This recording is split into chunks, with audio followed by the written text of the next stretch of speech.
Bismillahirrahmanirrahim. Assalamualaikum warahmatullahi wabarakatuh. Alhamdulillah. Nahmaduhu wa nasta'inuhu wa nastaghfiruh wa na'udzu billahi min shururi anfusina wa min sayyiati a'malina. May yahdihillahu fala mudilla lahu wa may yudlil fala hadiya lahu. Asyhadu an la ilaha illallah wahdahu la syarika lahu wa asyhadu anna Muhammadan 'abduhu wa rasuluhu la nabiyya ba'dahu. Allahumma shalli wa sallim ala nabiyyina Muhammadin wa ala alihi وأصحابه ومن تبعهم بإحسان إلى يوم الدين. اللهم انفعنا بما علمتنا وعلمنا ما ينفعنا وزدنا علما. رب اشرح لي صدري ويسر لي أمري واحلل عقدة من لساني يفقهوا قولي أما بعد. Ikhwah wa akhwati fiddin rahimani wa rahimakumullah. Insyaallah pada malam hari ini kita akan membahas tentang pembahasan larangan yang dimana sebelumnya kita telah membahas alhamdulillah tentang bab perintah, ya, bab perintah yang menunjukkan bahwasanya asalnya dia menunjukkan kewajiban.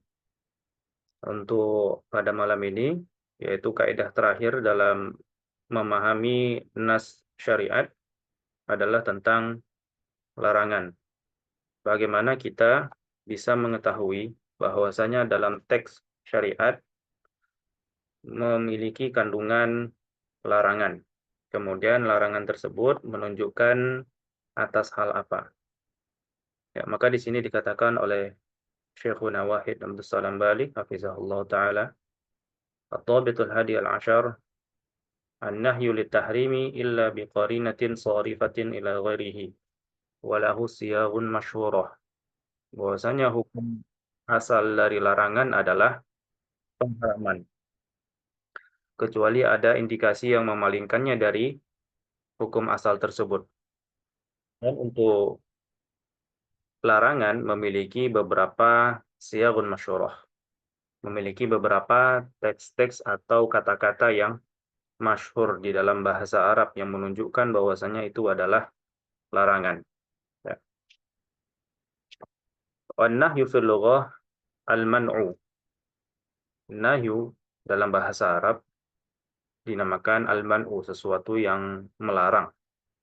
Yuqalu nahahu an kadza, ay mana'ahu anhu. Dikatakan apabila seseorang nahahu an kadza, artinya seseorang tersebut melarang atau menghalangi orang yang dia larang atau dia halangi dari sesuatu. Wa minhu sumyal aqlu nuhyatan li'annahu yanha sahibahu 'anil wuqu' fi ma yukhalifu as-shawab wa yamna'uhu 'anhu wa huwa dhiddul amri. Dan akal itu terkadang dinamakan juga nuhyah, diambil dari kata nahayanhi, yang mana itu dalam bahasa Arab juga merupakan sesuatu yang melarang. Ya, akal itu di dalam bahasa Arab artinya sesuatu yang menghalangi atau yang melarang. Karena li'annahu yanha sahibahu 'anil wuqu' fi ma yukhalifu shawab. Karena akal itu fungsinya menghalangi seseorang untuk masuk kepada sesuatu yang menyelisihi kebenaran. Dan akal tersebut juga fungsinya untuk melarang atau menahan seseorang dari sesuatu yang menyelisihi kebenaran. Wa huwa diddul amr, yaitu disebutkan berlawanan dari perintah. Maka ketika seseorang menjauhi hal-hal yang dilarang, baik itu dari segi urf ataupun dari segi syariat, maka dia masuk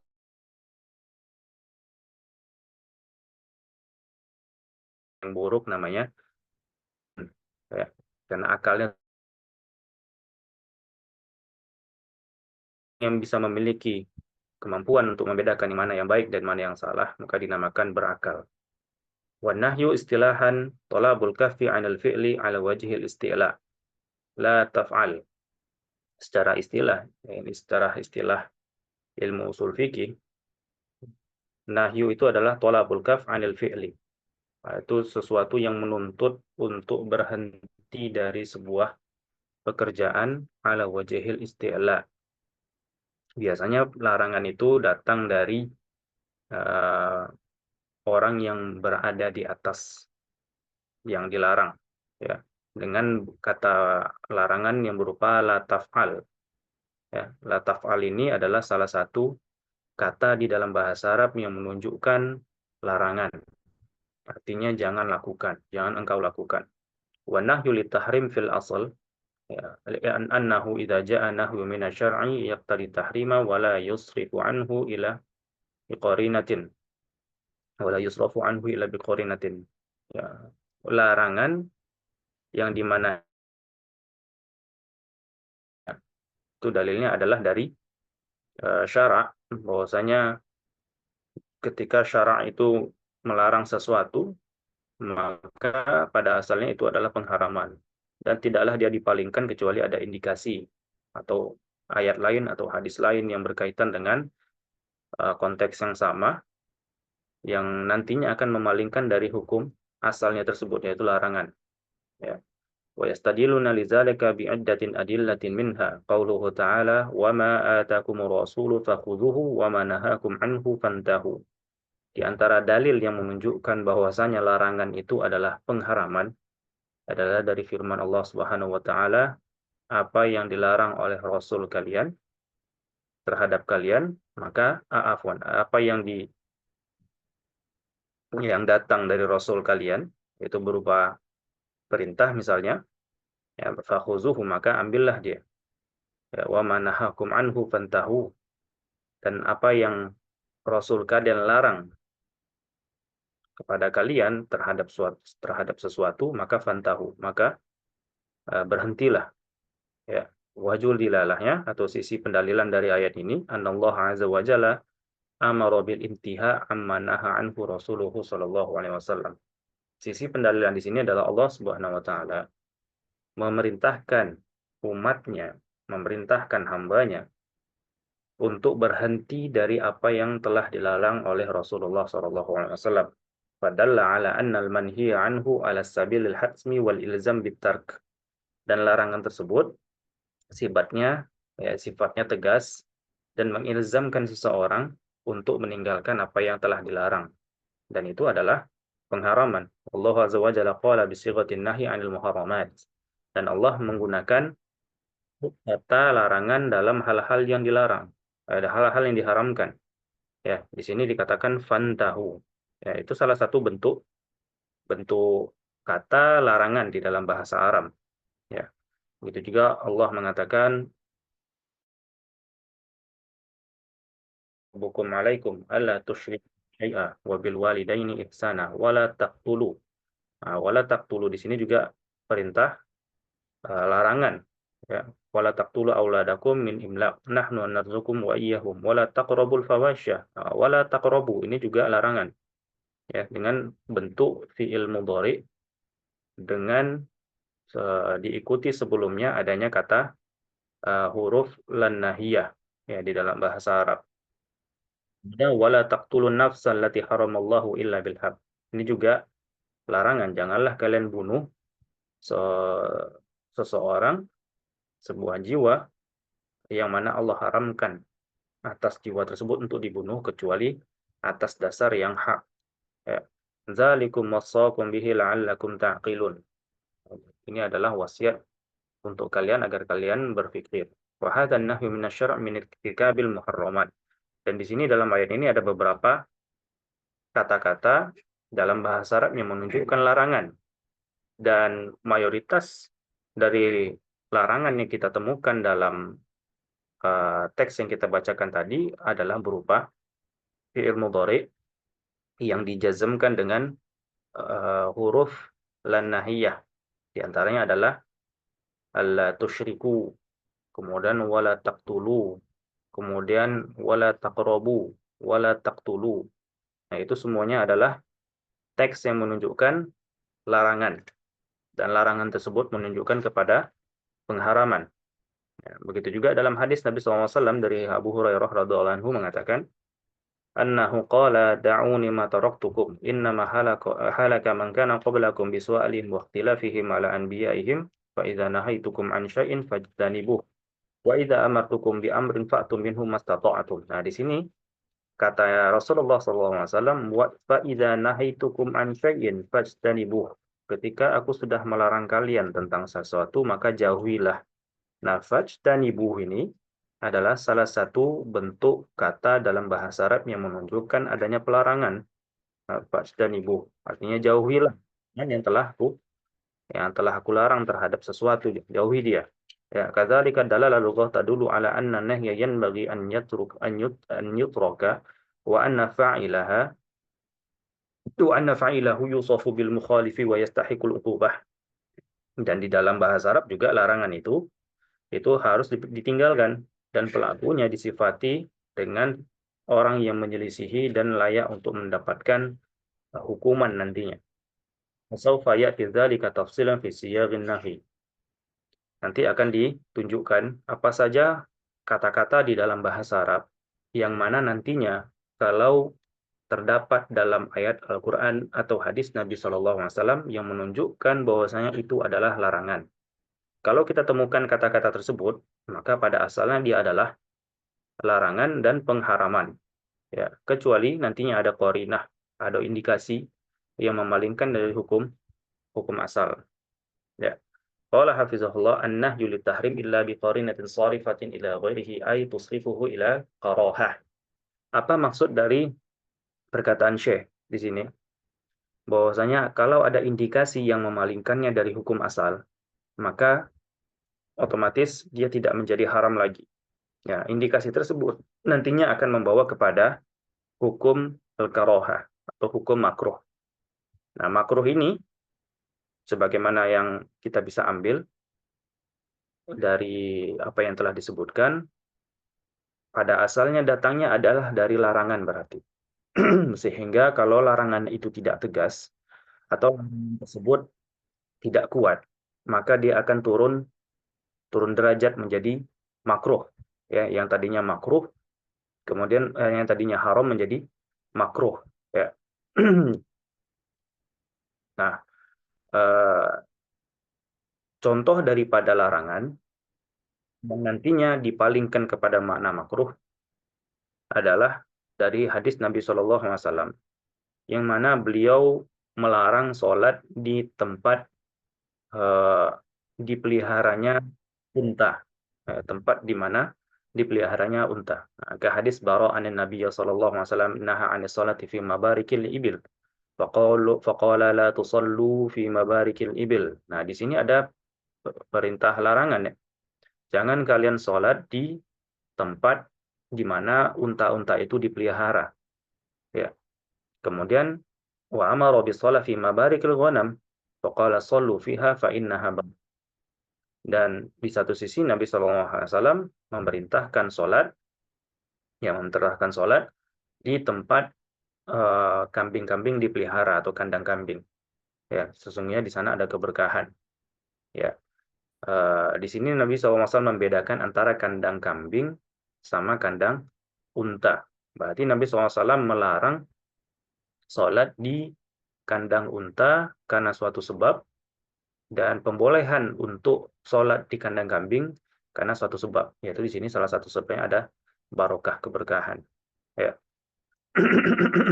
Ini hadis ini datang sebelumnya ya, tentang di mana salah satu seorang sahabat Nabi SAW bertanya kepada Nabi SAW tentang bolehkah ia sholat di kandang kambing atau di kandang unta. Maka Nabi SAW memberikan irsyad ya, sebagaimana kemarin perintah itu tidak selalu menunjukkan kewajiban.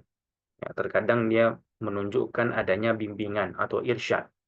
Sehingga ketika Nabi SAW mengatakan sallu fiha fa innaha barokah, bukan berarti disunnahkan sholat di kandang kambing, bukan ya. Atau diwajibkan bahkan di sholat di kandang kambing, tidak. Di sini bermakna irsyad, petunjuk. Karena sahabat bertanya, ya, bahwasanya apakah boleh sholat di kandang unta, apakah boleh sholat di kandang kambing? Maka Nabi SAW menjelaskan masing-masing perkara tersebut. Kalau di kandang unta, maka ada larangan la tusallu fi mabarikil ibil. Ya, jangan sholat di mabarikil ibil. Nah, salah satu sebabnya karena di kandang unta itu ada apa namanya, ada gangguan di mana seseorang kalau sholat di sana unta itu biasanya terganggu dan dia akan mempengaruhi khusyuknya orang sholat. Ya. Sedangkan dengan kandang kambing itu dikatakan barokah di sini kata para ulama adalah sakinah, karena kambing itu dia cenderung tenang dia. Kalau misalnya dihadiri oleh manusia, sehingga kalau ada manusia sholat di sekitar kambing, kambing itu nggak ribut dia, nggak lari-lari ke sana kemari. Berbeda dengan unta yang tidak tenang dia, unta itu. Kalau misalnya ada kehadiran manusia, ya itu salah satu tafsiran para ulama mengapa yang satu diperbolehkan, yang satu tidak. Nah, fahuna qala ulama an-nahyu la yaqtadi tahrim, innama yaqtadil karaha faqat. Nah, larangan sholat di tempat kandang unta itu tidak menunjukkan adanya pengharaman, tapi justru menunjukkan adanya kemakruhan. Nah, fi qoulihi sallallahu alaihi wasallam la tusalli la tusallu wa hadza amrun la taf'alu la tusallu fi mabarikil ibil. Di sini ada tentunya jelas ya, ada kata larangan yaitu la tusallu. Ini jelas ini larangan. Ada fi'il mudhari dijazmkan dengan la nahiyah.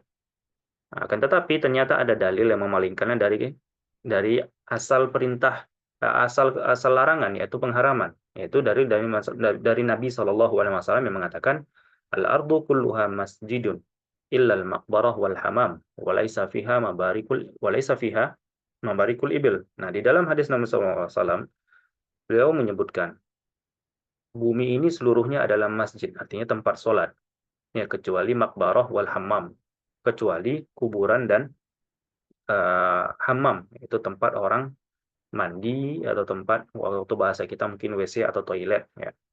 Nah, biasanya hammam ini kalau di zaman dulu ada tempat orang mandi ya. Nah, atau yang semisal dengan itu di toilet atau WC atau tempat orang-orang di mana situ mandi ya, itu tidak boleh sholat untuk di situ. Nah, di dalam hadis ini tidak disebutkan mabarikul ibil. Ya, dalam hadis ini tidak disebutkan mabarikul ibil. Ini bahwasanya dalil ini menunjukkan pemalingan larangan dari sholat di kandang unta menuju kepada kemakruhan. Karena ada dalilnya, ada korinahnya, ada indikasinya. Berarti larangan tadi yang jangan sholat di tempat kandang unta, ya, kandang unta, itu bermakna kemakruhan.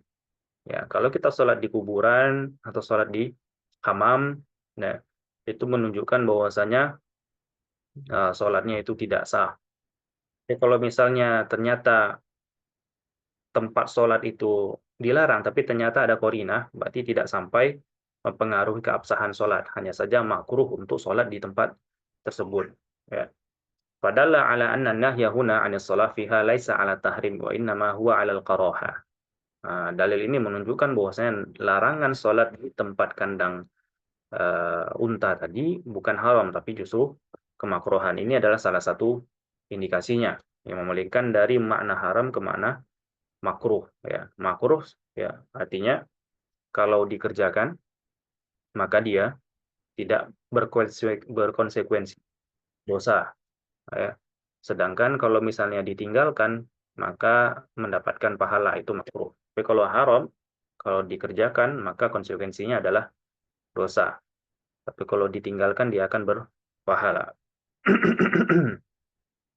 Kemudian kita bahas tentang beberapa teks yang menunjukkan bahwasanya kalau teks ini terdapat atau kata ini terdapat pada teks-teks syariat, maka dia menunjukkan larangan. Di antaranya sebagaimana kita sebutkan di awal, wasighah al-asliyah hiyal fi'lul mudhari al-majzum bil nahiyah la taf'al. Hadhihi hiyal asl. Hadhihi hiyal aslu. Ini adalah asalnya, bahwasanya mayoritas kata di dalam bahasa Arab yang menunjukkan adanya larangan adalah dengan menggunakan kata kerja fi'il mudhari kemudian diikuti dengan la nahiyah, sehingga fi'il mudhari tersebut menjadi majzum, dan ini memerlukan ilmu nahwu ya untuk bisa mengidentifikasi bahwasanya kata tersebut adalah fi'il mudhari atau bukan. Kemudian la nahiyah itu yang mana? Apa bedanya sama la nafiyah? Ya. Kemudian contohnya tadi telah kita sebutkan, di antaranya adalah wala taqtulu auladakum minal imlaq. Jangan bunuh anak-anak kalian karena takut miskin. Nah, ini berarti pelarangan, dan hukum asalnya adalah haram, ya. Begitu juga wa misalun zalika aydan qauluhu ta'ala ya ayyuhalladzina amanu la taqrabu wa antum sukara hatta ta'lamu ma taqulun. Wahai orang-orang yang beriman, janganlah kalian dekati tempat sholat atau janganlah kalian melaksanakan sholat sementara kalian dalam keadaan mabuk. Nah, hatta ta'lamu ma taqulun, sampai kalian mengetahui apa yang telah kalian atau apa yang sedang kalian katakan. Nah, ini berarti larangan la taqrabus shalah. Berarti seseorang yang dalam keadaan mabuk tidak boleh sholat. Ya, kalau itu sholat berarti sholatnya nggak sah. Ya, wa qaluhu ta'ala ya ayyuhalladzina amanu la tuharrimu thayyibat ma ahalallahu lakum wa la ta'tadu innallaha la yuhibbul mu'tadin. Nah, ini juga larangan la tuharrimu thayyibat. Jangan kalian mengharamkan atas diri kalian sesuatu yang telah jelas-jelas Allah halalkan. Ini adalah larangan. Berarti larangan tersebut mengandung pengharaman. Ya. Qauluhu ta'ala wa tuharrimu thayyibat ma halallahu lakum wa la ta'tadu fa ayyu nahyin yaqtadi taqtadi tahrim. Ya, maka la tuharrimu itu fi'il mudhari diikuti dengan la nahiyah, berarti dia adalah larangan mengandung pengharaman. Wa hunaka siyaghun far'iyyah tadullu 'ala nahyi aidan. Dan di sana ada bentuk-bentuk kata ya, yang mana bentuk kata ini adalah cabang. Jadi tidak seluruh kata yang menunjukkan kepada pengharaman harus datang dalam bentuk fi'il mudhari yang diikuti dengan la nahiyah. Terkadang dia menggunakan kata lain yang menunjukkan bahwasanya itu juga adalah pengharaman. Di antaranya adalah siyaghun nahi as-sharihah. Misalnya betul-betul menggunakan kata melarang. Dengan Allah mengatakan wa yanha 'anil fahsya wal munkar wal baghi. Ya'idzukum la'allakum tadhakkarun. Wa yanha. Nah, di sini jelas, langsung secara jelas Allah mengatakan wa yanha, melarang. Ya. Otomatis ini adalah pengharaman. Pengharam fahsya wal munkar wal baghi. Itu pelarangan untuk mengucap kata-kata atau pekerjaan yang sifatnya keji, mungkar, dan melampaui batas. Wakadzalika siyagul zajar. Idza zajarul Qur'an aw zajaratis sunnah an syai'in fahuwa muharram. Begitu pula kalau misalnya teksnya itu menggunakan kata zajar. Sebagaimana dalam hadis Nabi SAW, zajarun Nabi SAW an zalika kullihi. Ainaha, zajar artinya melarang. Apa yang dilarang? Yaitu samanul kalbi wasanur. Yaitu jual beli anjing dan jual beli kucing itu dilarang oleh Nabi SAW. Nah, ini menggunakan kata zajar, ya, kata zajar artinya naha, melarang. Ya. Wa kadzalika siyagul amri bil intiha. Nah, terkadang kata tersebut menggunakan bahasa intaha yantahi, kemudian diikuti dengan perintah. Seperti dikatakan wala taqulu salasah intahu. Ya. Artinya berhenti. Berarti ini adalah larangan. Wa kama jaa fi sunnah min hadis Abi Hurairah radhiyallahu anhu annahu qala qala Rasulullah sallallahu alaihi wasallam ya'ti syaitanu ahadakum fayaqulu man khalaqa kadza man khalaqa kadza hatta yaqula man khalaqa rabbaka fa idza balaghahu falyasta'iz billah wal yantahi. Nah, syaitan itu seringkali datang kepada kalian. Kemudian syaitan itu akan berbicara, siapa yang menciptakan ini? Siapa yang menciptakan ini? Sampai nantinya syaitan itu akan berkata kepada kita, siapa yang menciptakan Robmu? Nah, apabila telah sampai hal-hal seperti itu kepada kalian, maka beristiazahlah atau meminta perlindunganlah kepada Allah wal yantahi. Nah, intaha yantahi menggunakan fi'il mudhari yang diikuti dengan lamul amr namanya di sini ya.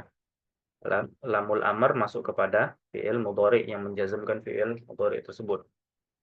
Nah, artinya berhenti, artinya jangan ikuti kata syaitan tersebut. Nah, itu menunjukkan pengharaman juga kalau misalnya kita mengikuti apa kata syaitan. Kadzalika sighatul amri bitark. Terkadang dia itu dalam bentuk perintah untuk meninggalkan. Nah, ternyata perintah untuk meninggalkan itu larangan. Ya, kemarin kita belajar tentang perintah yang menunjukkan kewajiban atau menunjukkan kepada sunnah. Nah, terkadang perintah itu kalau dia mengandung makna untuk ditinggalkan, justru dia mengandung makna larangan. Ya, sebagaimana dalam firman Allah, ya ayyuhalladzina amanu innamal khamru wal maisiru wal ansabu wal azlamu rijsun min amali syaitani fajtanibuh la'allakum tuflihun. Nah, fajtanibuh itu fi'il amr itu. Tapi mengandung makna perintah untuk ditinggalkan. Ya, perintah untuk ditinggalkan artinya jauhi. Jauhi apa? Khamr, maisir, judi, dan mengundi nasib dan semacamnya karena rijisun, karena najis. Ya. Kemudian wa yas'alunaka 'anil mahidhi qul huwa adzan fa'tazilun nisaa fil mahid.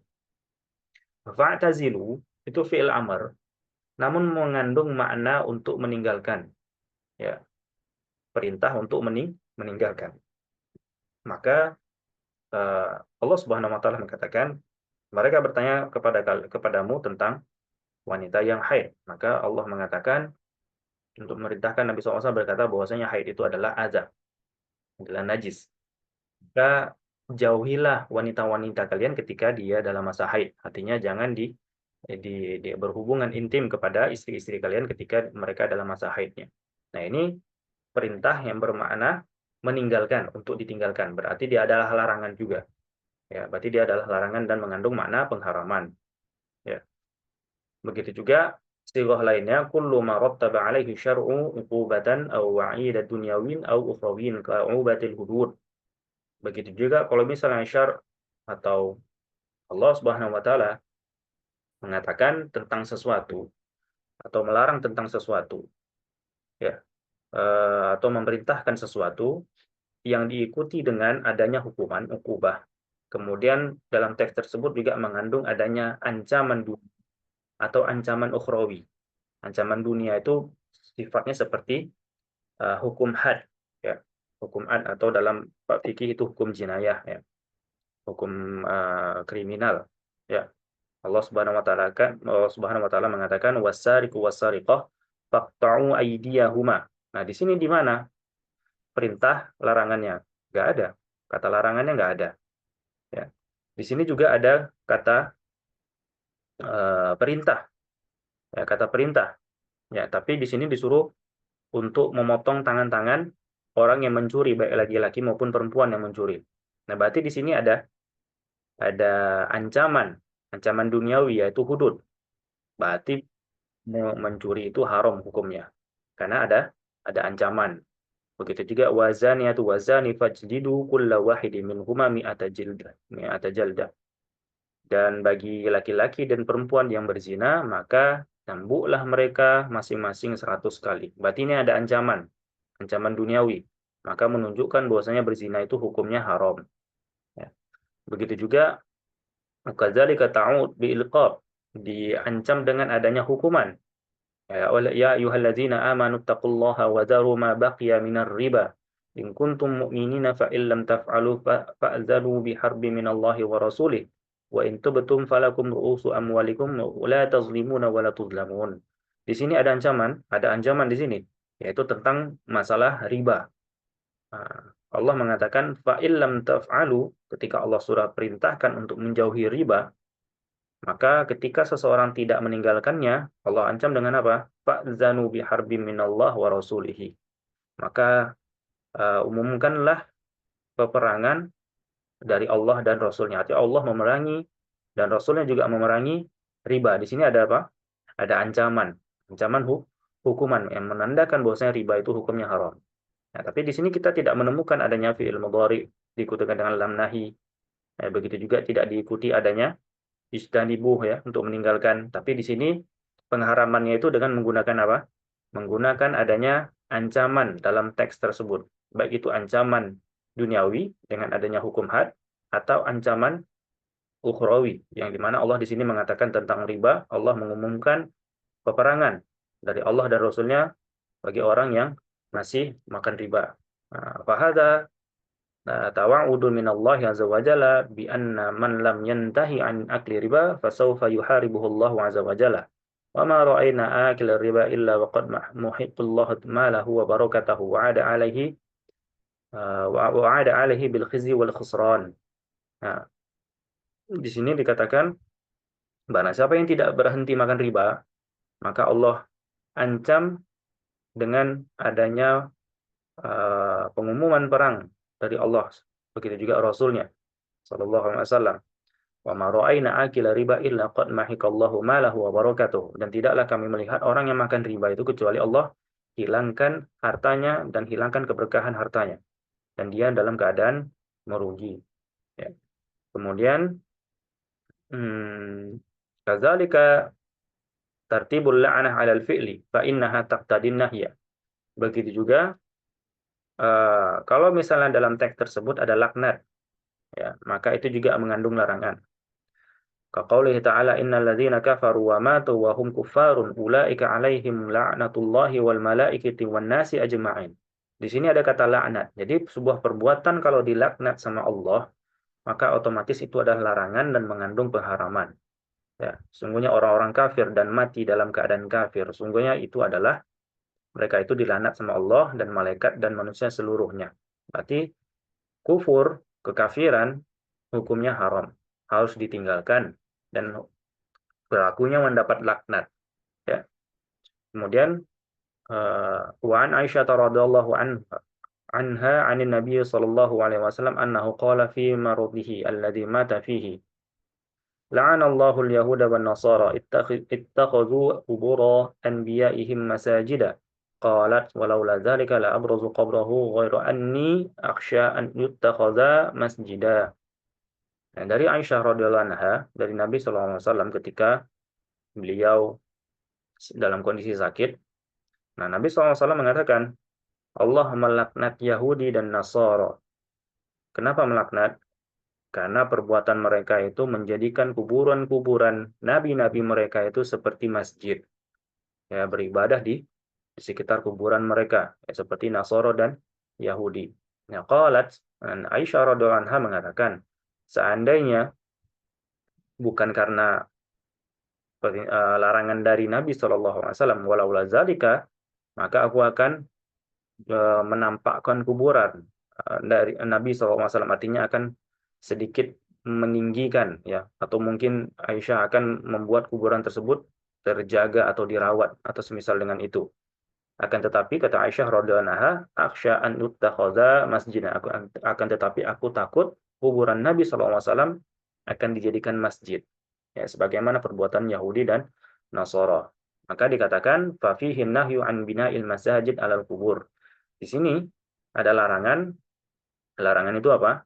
Untuk membangun masjid di atas kubur, ya. Au bina'al kubur fil masajid, atau membangun kuburan di sekitar masjid. Wa hadzal la'nu yatarattabu alaihi an yakuna al-fi'lu haraman. Nah, dalam bab ini menunjukkan adanya laknat. Berarti pekerjaan atau perbuatan ini menunjukkan keharaman. Ya.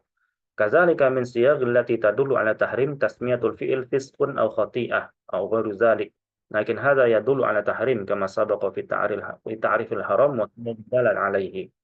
Begitu juga kalau misalnya dalam teks tersebut ada kata fiskun, yaitu fasik atau khati'ah atau kesalahan atau semisal dengan itu yang menunjukkan bahwasanya perbuatan tersebut adalah keliru atau salah. Itu juga menunjukkan bahwasanya perbuatan tersebut dilarang dan mengandung pengharaman. Nah, ini hukum asalnya. Ya, ketika kita menemukan teks-teks syariat yang mengandung beberapa kata-kata yang sebagaimana telah kita paparkan tadi, hukum asalnya adalah haram. Sampai nanti ada dalil lainnya yang memalingkan dari hukum asal tersebut. Dan ini memiliki atau membutuhkan peninjauan lebih lanjut. Apakah hukum pada teks ini bisa langsung kita hukumi haram atau justru makruh? Nah, maka ini membutuhkan ahli pada bidangnya, ya, yang sudah memenuhi syarat-syarat ijtihad, yang mana ketika warid larangan dalam teks syariat bisa dihukumi haram atau makruh. Ya, maka ini dibutuhkanlah ahli dalam bidangnya, itu yang mempelajari atau yang menguasai bidang usul fikih. Ya.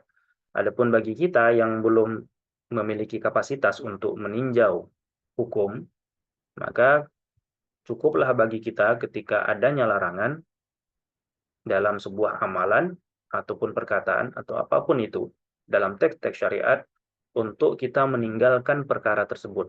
Entah itu haram ataupun makruh. Karena bentuk salah satu keimanan kita kepada Allah Subhanahu wa taala dan Rasulnya adalah untuk meninggalkan hal-hal yang sifatnya dilarang. Entah larangan itu mengandung haram atau entah larangan itu mengandung makruh, maka sebisa mungkin untuk kita tinggalkan. Ya. Tapi untuk menghukumi itu adalah haram atau menghukumi itu adalah makruh, artinya kita mengeluarkan fatwa atas sebuah uh, hukum Allah dan Rasulnya, maka ini memerlukan rujukan dari para ulama yang mumpuni dalam bidangnya. Baik. Qala Syekhuna hafizahullah, ad-dhabitus tsani asyara. Nah, ini dobit selanjutnya adalah idzan sabba nahyu ala zatil fi'li aw syartin min syurutihi iqtadal fasad wal butlan. Wa idzan sabba ala amrin muqarin la yaqtadi dzalik. Nah, ini dobit juga ya, ketentuan apabila larangan itu jatuh pada perbuatannya atau larangan tersebut jatuh pada syarat dari syarat-syarat pekerjaan tersebut. Maka larangan itu menunjukkan bahwa kalau dia tetap dikerjakan, menunjukkan pekerjaan itu mengandung konsekuensi fasad atau butlan. Artinya amalan tersebut kalau ibadah misalnya, maka ibadahnya tidak sah. Kalau dia dalam bab muamalah, berarti akadnya tidak sah. Sehingga mengandung konsekuensi fasad atau batil. Ya, artinya tidak ada after effect-nya. Ya, konsekuensi dari syariat ketika dia tidak memenuhi apa yang diinginkan oleh syariat, maka dia tidak dianggap. Maka dia tidak dianggap. Wa hadza huwa ad-dhabitul akhir fi qawaid fahmi nusus. Ya, kita langsung masuk. Wa jumlatun zalika anna nahya 'indama yansabbu 'ala dzatil fi'li sara fi'lu fasidan wa batilan fala tatarattabu 'alaihi al-athar. Kalau misalnya larangan itu jatuh kepada perbuatannya langsung, maka otomatis perbuatan tersebut dianggap fasid dan batil. Wa hadza bila khilaf bainal ulama, dan ini tidak ada khilaf di antara para ulama tentang perkara tersebut.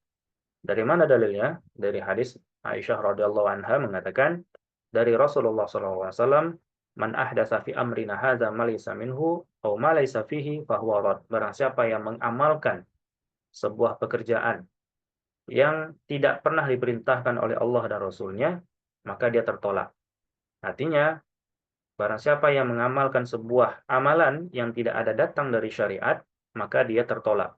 Maka di sini, dari hadis ini dikatakan, ya, faqalu kullu nahyin yaqtadil fasad. Seluruh larangan itu mengandung konsekuensi fasad. Ya. Nah, fasad artinya tidak sah. Ya, apabila amalan tersebut dilakukan maka dia tidak sah. Contohnya law anna rajulan ansha'a salatan wa ja'ala yusalli fi kulli salatin raka'atin wa salasi sajadatin ziyadatun fil khair.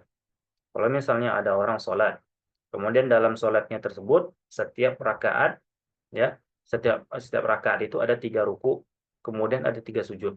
Dia memandang bahwasanya itu adalah baik. Fanaqulu hadhihi shalah batilah wala ajra laka fiha fil akhirah. Salat ini batil, artinya tidak sah dan tidak ada pahala bagimu di akhirat. Kenapa? Karena larangan ini langsung jatuh kepada perbuatannya.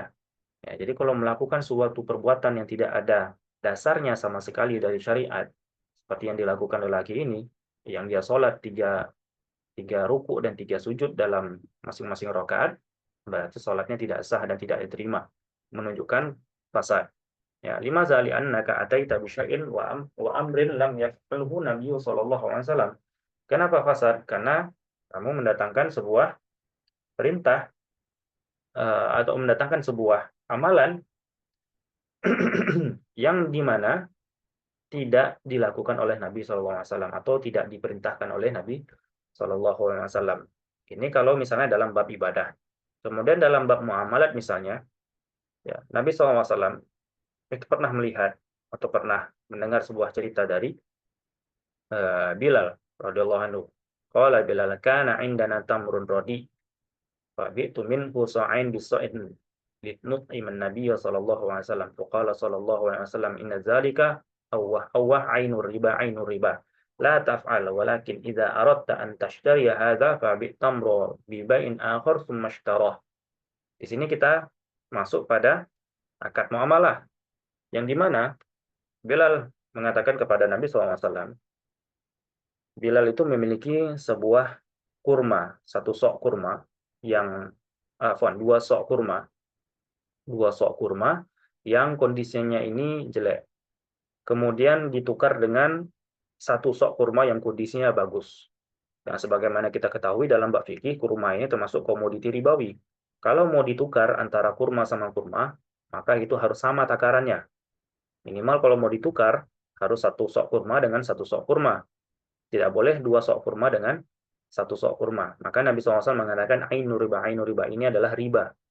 Maka solusinya adalah jual dua sok kurma tadi, kemudian hasil dari penjualannya itu dibelikan untuk satu sok kurma yang bagus. Ya, karena kalau ditukar seperti ini berarti menunjukkan perbuatan tersebut dilarang. Maka kalau kita ambil teksnya dari hadis ini, ya kata Syekh Aiman Musa hafizahullah, fa fahima sahabatu anna murada bidzalika fasadul bai' di anna Nabi sallallahu alaihi wasallam amara bi raddihi. Nah, para sahabat memahami dari hadis yang kita sebutkan tadi tentang jual beli kurma dengan kurma yang tidak sah itu, ya, bahwasanya Nabi SAW memerintahkan untuk mengembalikannya. Ini menunjukkan bahwasanya akadnya tidak sah. Kenapa akadnya tidak sah? Karena larangan tersebut jatuh langsung kepada perbuatannya, yaitu akad transaksi muamalah tidak boleh di dalamnya ada riba. Sehingga kalau ada riba, transaksinya tidak sah. Ya. Kemudian wa qauluhu ta'ala wala tankihu ma nakaha aba'ukum minan nisa'i illa ma qad salaf innahu kana fahishatan wa maqtan wa sa'a sabila. Jangan kalian nikahi perempuan yang dulunya telah dinikahi oleh ayah-ayah kalian atau kakek-kakek kalian ke atas, kecuali maqad salaf, kecuali perkara tersebut kalian lakukan di era jahiliyah. Artinya kalau perkara tersebut dilakukan di era jahiliyah sebelum datang perintah ini atau sebelum datang larangan ini, maka tidak ada dosa. Tapi setelah adanya larangan ini kemudian masih dilakukan, maka itu menunjukkan akad nikahnya tidak sah. Nah, maka di sini dikatakan fi hadzal ayah an-nahyu an yatazawwaja rajulu bi imra'ati abihi falau fa'ala wa aqada ala imrati abihi naqulu huna al-aqdu batil wa ya'samu fa'iluhu wa la tatarattabu alaihi athar. Kalau misalnya sudah datang perintah ini, kemudian ada laki-laki yang menikahi mantan istri bapaknya atau mantan istri kakeknya, ya, maka akad nikahnya tidak sah. Akad nikahnya batil, pelakunya itu berdosa dan tidak berkonsekuensi apapun dalam akad tersebut. Di anna nahya mansubun ala zatil fi'li wa huwa nikahu zaujatil ab. Kenapa akadnya tidak sah? Karena larangannya itu langsung jatuh pada perbuatannya, yaitu larangan menikahi mantan istri dari bapak atau kakek ataupun ke atasnya lagi. Ya. Begitu juga wa min zalika hadisu Abu Hurairah radhiyallahu anhu anna Rasulullah sallallahu alaihi wasallam naha an siyam yaumain yaumil adha wa yaumil fitri fala yajuzu li ahadi siyamihima li ahadin siyamuhuma. Nabi SAW itu melarang seseorang untuk puasa di hari raya. Itu hari raya Idul Fitri dan hari raya Idul Adha. Kalau seseorang puasa di dua hari raya tersebut, maka puasanya tidak sah. Kenapa? Karena larangannya jatuh langsung kepada perbuatannya. Ya. Kemudian selanjutnya, ya, contohnya lagi di sini dalam akad muamalah ya. Wa kadzalika naha Nabi sallallahu alaihi wasallam an samanil kalbi wa mahril baghi wal hilwan kahin. Nah, Nabi SAW itu melarang dari jual beli anjing, kemudian apa namanya mahil bagi wa halwan kahin, yaitu ujrohnya upah upah apa namanya upah eh, dukun ya. Nah, itu juga dilarang oleh Nabi SAW. Nah, qala ulama inna bai'al kilab batilun wa anna nahya mansubun ala syartin min syurutil bai'. Kenapa jual beli anjing ini dilarang atau batil? Karena larangan ini jatuh kepada syarat dari syarat-syarat jual beli. Kalau tadi larangannya di mana? Di perbuatannya langsung. Seperti misalnya akadnya nggak boleh dengan akad riba, ya. Itu langsung jatuh pada larangan. Kemudian puasanya tidak boleh di hari raya Idul Fitri, langsung kepada perbuatannya. Nah, sekarang larangannya itu jatuh pada syarat dari perbuatan tersebut. Nah, sebagaimana kita ketahui dalam bab fikih, tidak boleh jual beli anjing yang mana anjing ini kategorinya najis. Dan syarat dari jual beli tidak boleh dengan benda yang najis. Sehingga kalau ada orang jual beli dengan sesuatu yang najis, di antaranya anjing, maka otomatis akadnya tidak sah. Ya. Begitu juga dalam akad pernikahan. Qala aidan sallallahu alaihi wasallam ayyuma imra'atin nakahat bi ghairi izni walihi fanikahuha batil fanikahuha batil fanikahuha batil. Siapa saja perempuan yang menikahkan dirinya sendiri tanpa ada izin dari walinya, maka nikahnya batil. Sampai 3 kali Nabi SAW mengulang, nikahnya batil, nikahnya batil, nikahnya batil. Karena syarat dari pernikahan adalah adanya wali. Kalau seseorang melakukan akad pernikahan tanpa ada wali dari sang perempuan, maka otomatis larangan ini jatuh kepada syarat dari pernikahan. Maka konsekuensinya akad pernikahannya tidak sah. Ya. Kemudian juga larangannya di sini wala tunkihul musyrikina hatta yu'minu. Wa qala wa ankihul ayama minkum. Nah, jangan nikahi kaum musyrikin. Ya, jangan nikahi musyrikin hatta yu'minu. Jangan, ini perintahnya itu pada perempuan ya. Perempuan muslimah tidak boleh menikahi laki-laki yang musyrik. Begitu juga laki-laki yang kafir. Kalau terjadi akad pernikahan semisal dengan itu dan dia mengetahuinya, maka akad pernikahannya batil. Ya, akad pernikahannya batil dan tidak sah. Ya, harus dipisahkan. Kenapa? Karena larangannya jatuh kepada syarat dari akad pernikahan. Sehingga kalau ada larangan yang terdapat pada syarat-syarat akad muamalah, maka kalau larangan tersebut dilakukan, maka akad muamalahnya tidak sah. Baik itu akad muamalah jual beli ataupun akad muamalah pernikahan. Ya. Kemudian sebagaimana kita akan katakan tadi, ya, eh, tidak diperbolehkan nikah tanpa adanya wali. Ya, tidak boleh pernikahan adanya wali. Wa amma syurut, dan syarat pernikahan itu apa saja? Adanya ridho. Ridho dari apa? Ridho dari eh, sang perempuan. Ya. Kemudian ada ta'yin. Ta'yin artinya harus tahu nih laki-laki mau nikah sama siapa, perempuan mau nikah sama siapa. Wal wali, kemudian ada wali, kemudian ada saksi, kemudian khulu minal mawani, kemudian tidak ada penghalang-penghalang lainnya. Nah, wa qauluhu iqtadal fasad wal butlan ay fasad wal butlan. Al-fasid wal batil la farqa bainahuma inda jamaahiril ulama illa fi mas'alatain. Jadi dalam usul fikih itu kita ada mazhab mutakallimin, ada mazhab fuqaha. Mazhab mutakallimin itu biasanya diistilahkan dengan mazhab jumhur, ya. Dan biasanya juga disebutkan juga mazhabnya hadis. Nah, mazhab fuqaha ini biasanya disebut untuk mazhabnya di kalangan para ahli ra'yi, itu mazhabnya Hanafi. Ya. Nah, menurut jumhur ulama dalam mazhab mutakalimin di bidang usul fikih, tidak ada perbedaan kata fasid sama batil. Kata fasid sama batil itu tidak ada perbedaan dari segi pengertiannya, kecuali dalam dua permasalahan. Al-mas'alatul ula fil hajj, al-mas'alatul tsaniyah fil nikah. Masalah pertama itu dalam bab haji, masalah kedua itu dalam bab pernikahan. Fa amma mas'alatul haji fal fasid fil haji huwa man fatahu rukun min arkanil haji ka'arafah wal ihram au jama'a qabla tahawulil awal fa huna naqulu fasadal hajj. Ya.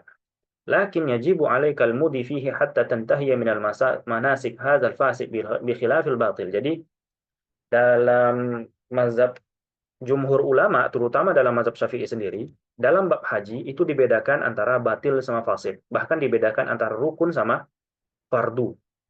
Meskipun di dalam bab-bab lain ini sama semua. Rukun fardu itu sama. Fasid batil itu sama. Tapi kalau dalam haji, rukun sama fardu itu beda.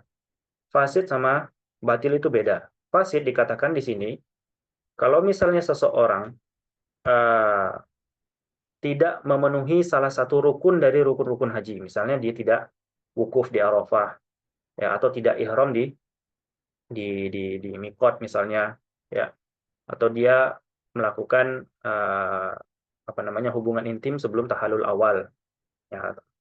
Ini semuanya adalah rukun, ya, rukun. Nah, ketika seseorang tidak memenuhi rukunnya, maka dikatakan hajinya fasid.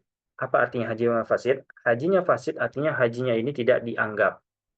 Akan tetapi dia wajib untuk menyelesaikan hajinya. Maka dikatakan sini, lakin yajibu alaikal mudhi fihi hatta tantahiya minal manasik. Kalau misalnya orang tidak wukuf di Arafah, maka sisanya nanti dalam bab haji itu harus dia lakukan sampai dia nanti tahallul. Ya, tahallul nantinya, ya. Tidak boleh dia berhenti di tengah-tengah, kemudian melepaskan pakaian ihramnya. Meskipun hajinya apa? Fasid. Nah, kemudian eh, kalau batil, ya, kalau batil misalnya apa? Misalnya batil itu melakukan eh, yang sifatnya merusak haji itu langsung, ya.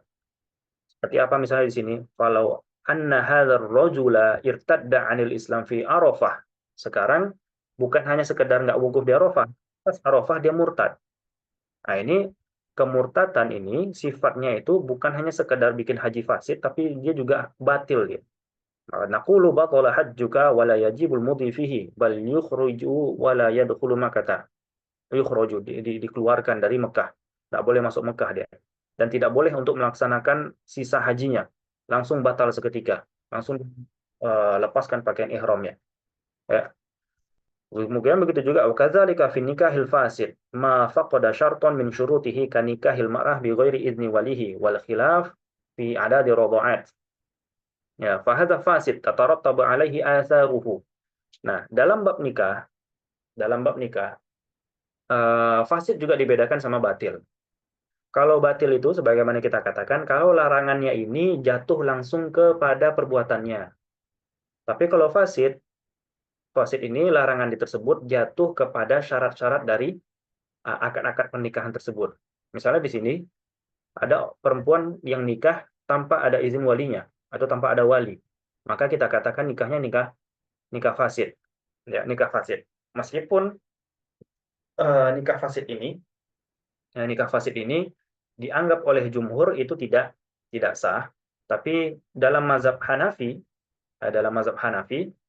nikahnya sah karena dalam mazhab Hanafi nikah tanpa wali itu sah. Nah, makanya dalam bab nikah ini dibedakan antara batil sama fasid. Nah, nanti akan dijelaskan apa perbedaan batil sama fasid nantinya dalam menurut mayoritas ulama. Nah, fasid itu nanti dijelaskan bahwasanya fasid itu adalah larangan yang jatuh kepada syarat-syarat pernikahan yang dimana para ulama khilaf. Ya, para ulama khilaf di dalam permasalahan tersebut. Tapi kalau batil adalah para ulama yang bersepakat terhadap perkara tersebut bahwasanya akad itu tidak sah, akad pernikahannya tidak sah. Ya, maka dikatakan di sini imro'atun saibun akhazat biqaulil Hanafiyah. Perempuan dia janda, kemudian dia mengambil pendapatnya Hanafi. Fatazawwajat bi ghairi wali wa hiya balighah aqilah rasyidah. Sementara perempuan ini dia sudah balik, akil dan rasyid. Ya, dan dia mampu untuk apa namanya? Mengatur dirinya, sudah rasyid, sudah terbimbing dia. Ya. Kemudian dia nikah tanpa wali. Summa anjabat abna'an. Kemudian dia melahirkan anak-anak dari pernikahan tersebut. Summa mata zauj. Kemudian suaminya wafat. Yaqulul ulama wa in kunna bi ruhjahani fasadin nikah illa annal asara mutarattabatun alaihi. Mayoritas ulama mengatakan apa? Nikahnya ini nikah fasid. Menurut yang mengatakan bahwasanya nikah tanpa wali itu tidak sah. Akan tetapi asarnya yaitu after effect dari akad tersebut, ada konsekuensi akad tersebut itu terjadi padanya. Karena apa? Karena dia menganggap bahwasanya akadnya itu sah. Ya.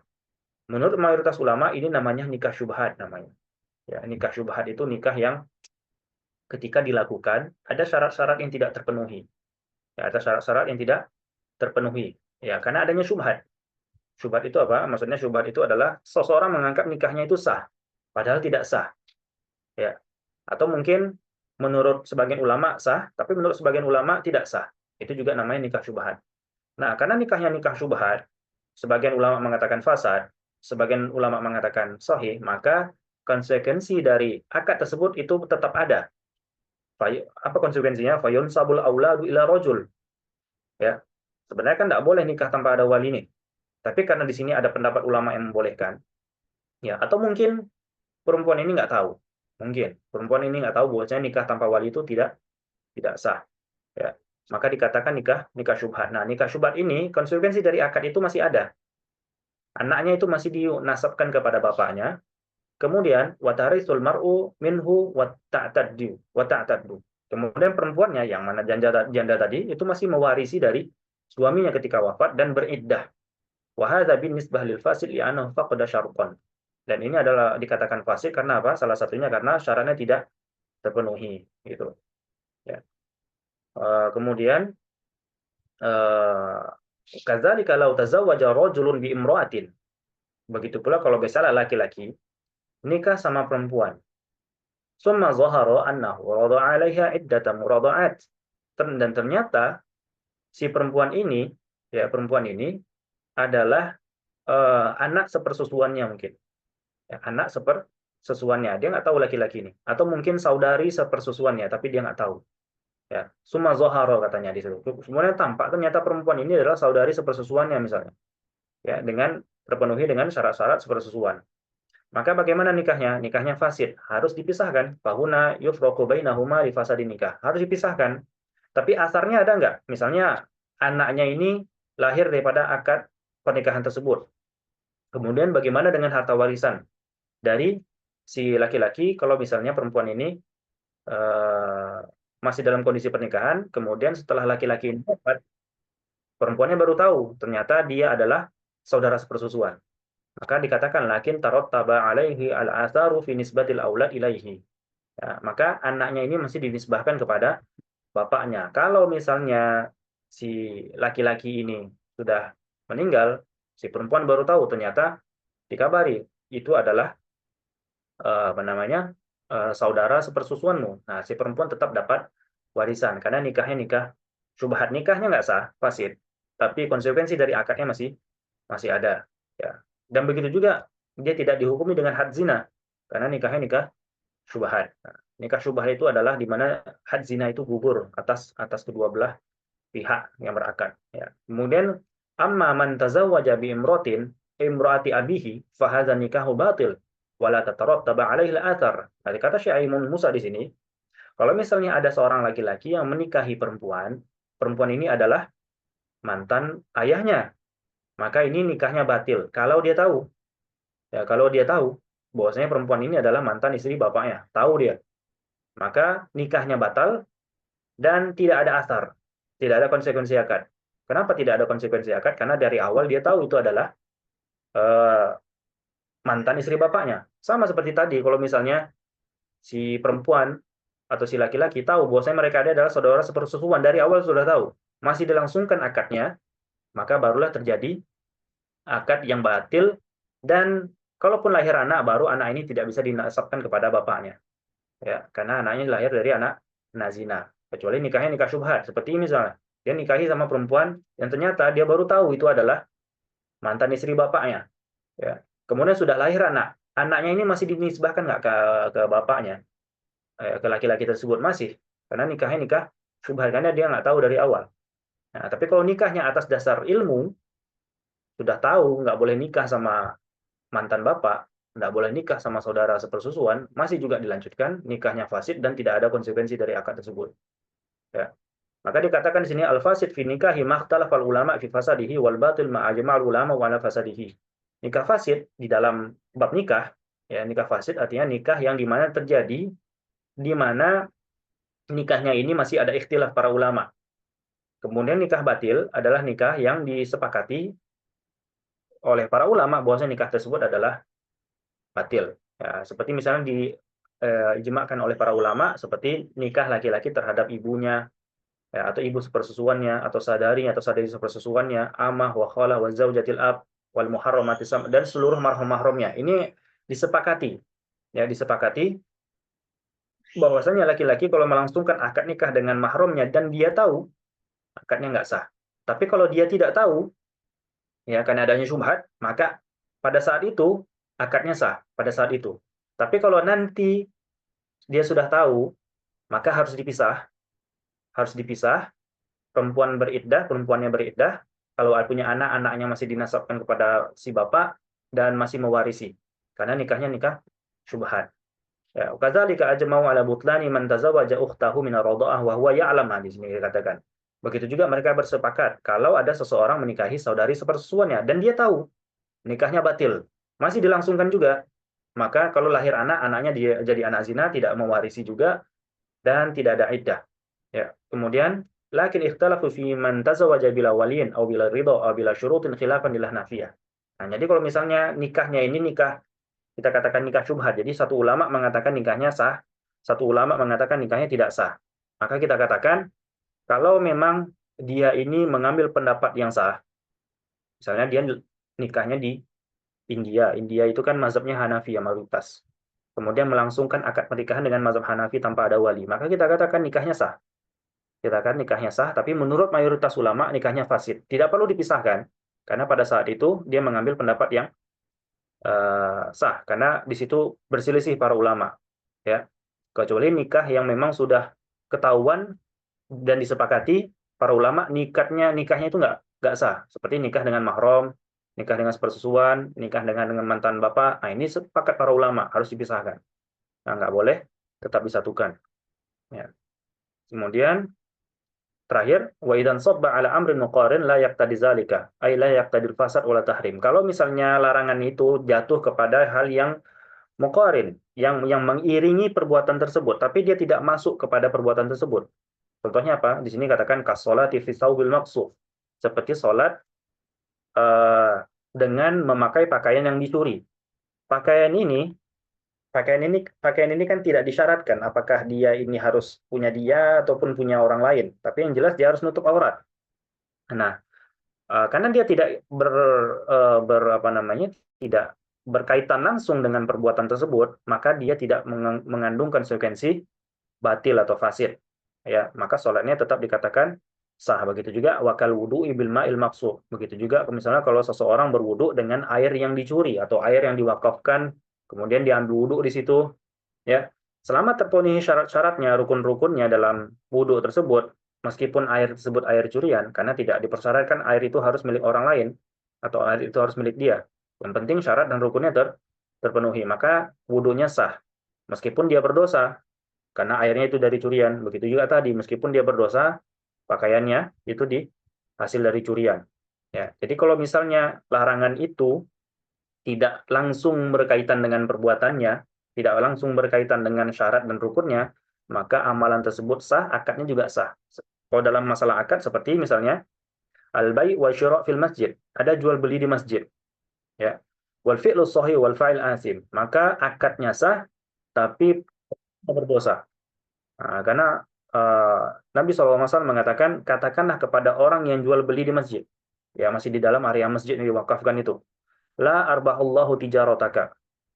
Semoga Allah tidak memberikan keuntungan atas perdaganganmu. Nah, maka dikatakan di sini jual belinya itu sah, akan tetapi orangnya berdosa. Dinamakan infikakul jihah. Karena ini tidak berkaitan langsung dengan perbuatannya dan syarat-syarat dan rukun-rukunnya, tapi dia di luar daripada itu. Ya, tidak langsung kepada perbuatannya atau tidak langsung kepada syarat-syarat dan rukunnya. Maka dikategorikan ibadahnya sah dan akadnya sah. Sama seperti misalnya orang yang jual beli dengan jual beli pisau misalnya. Kemudian pisaunya ini ternyata nanti digunakan untuk membunuh orang lain. Dia tahu, tapi rukun dan syarat jual beli terpenuhi, ya. Nah, karena apa namanya, tidak disyaratkan jual beli ini harus digunakan untuk yang baik, enggak. Walaupun tahu dia, maka jual belinya sah, akadnya sah, meskipun dia berdosa karena membantu orang lain untuk berbuat kemaksiatan. Wallahu ta'ala alam. Sampai di sini ada pertanyaan dari ikhwah wa akhwat.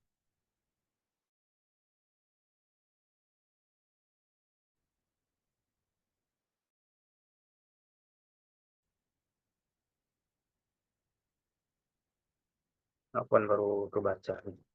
Saya di halaman 37 sampai 42 tadi.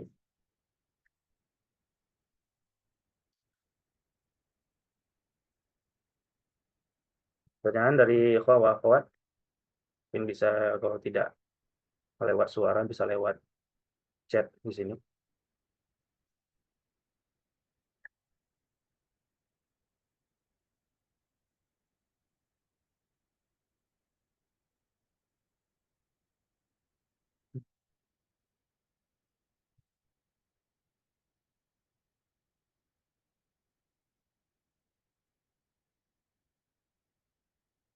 Ada pertanyaan?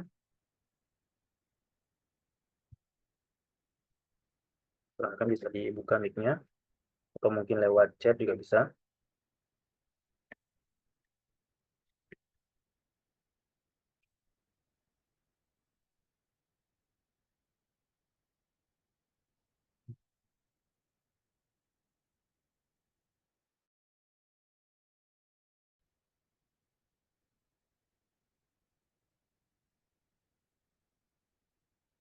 Baik. Kalau tidak ada, kita cukupkan dulu sampai di sini. Ya, kalau tidak ada, kita cukupkan ya. Jazakumullahu khairan ala ihtimamikum. Terima kasih atas perhatian dari antum semua, antum dan antuna. Semoga ilmu yang kita pelajari malam ini bermanfaat untuk diri anda pribadi dan juga untuk kaum muslimin yang mendengarkan dan untuk meningkatkan ilmu dan takwa kita kepada Allah Subhanahu wa taala. Wa naqtafi fi hadzal qadar. Sallallahu ala nabiyyina Muhammadin wa ala alihi wa sahbihi wasallam. Subhanakallahumma bihamdika asyhadu an la ilaha illa anta astaghfiruka wa atubu ilaik. Assalamualaikum warahmatullahi wabarakatuh.